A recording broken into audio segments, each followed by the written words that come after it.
Hi everyone, I wanted to show you today how I made my creepy fairy house thing for Halloween. And I started off with a plastic bottle, any pop bottle will do, and then you just need to cut the top off and the bottom, just so you change the size of the bottle. If you've got a smaller bottle you can get away with just cutting the bottom off. But I wanted like a kind of bendy shape to it, so I cut it into 3 pieces in the end.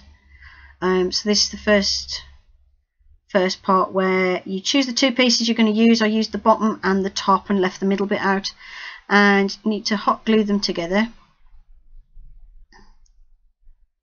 So as you can see, I've just used the bottom and the top, and I'm going to hot glue them together to make my sort of armature or base for the house. I'm going to cover all this in clay. This is just the first step where you just make the sort of skeleton of the house, as it were. This saves doing it out of solid clay, saves clay, and also means I can put lights and stuff in it later on. So I just went around it a few times with my glue gun just to make sure it was stuck, and made sure it was secure, because once it's got clay on it's going to have a bit more weight to it, and it's got to be able to hold that weight until the clay has dried.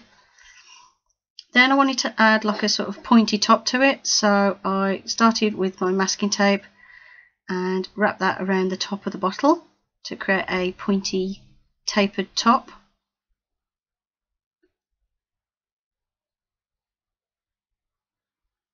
Like so.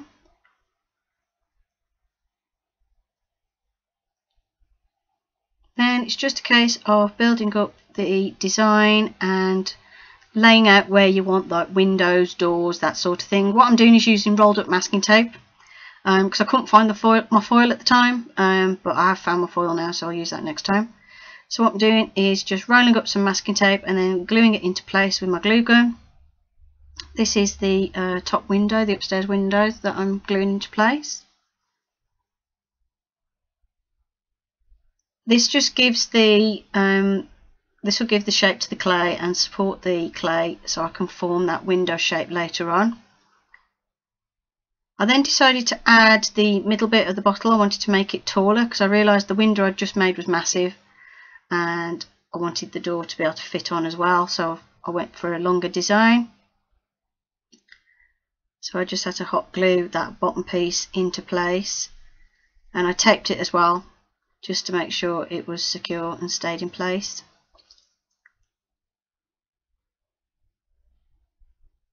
So I got that shape, and then I wanted to add the door, so I got some more masking tape that I rolled up and used that to make the frame of the door, just so I knew where the position of the door was going to be, like so. And all I'm doing is I'm adding some hot glue to it and then sticking it in place. I did quite well. I only burnt my finger once making this, because it's a high melt hot glue gun I've got, and I do quite often burn my finger with it, but I'm getting better at not burning myself. And then once, I'm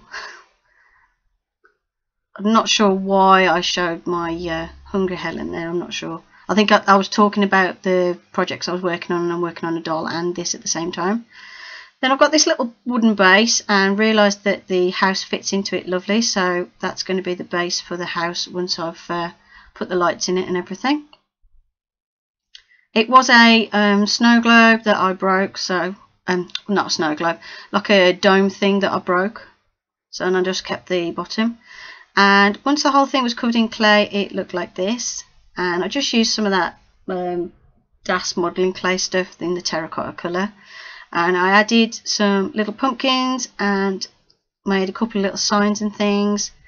I added some detail to the house and wood detail to the door and everything. And I've made the pumpkins as well, so it fits in more with the Halloween theme. And then what I'll do is in the next video I'll show you painting it and what it looks like when it's finished. So this is part 1 really. Hope you enjoyed this video. Thank you for watching, and I'll see you in the next one. Bye for now.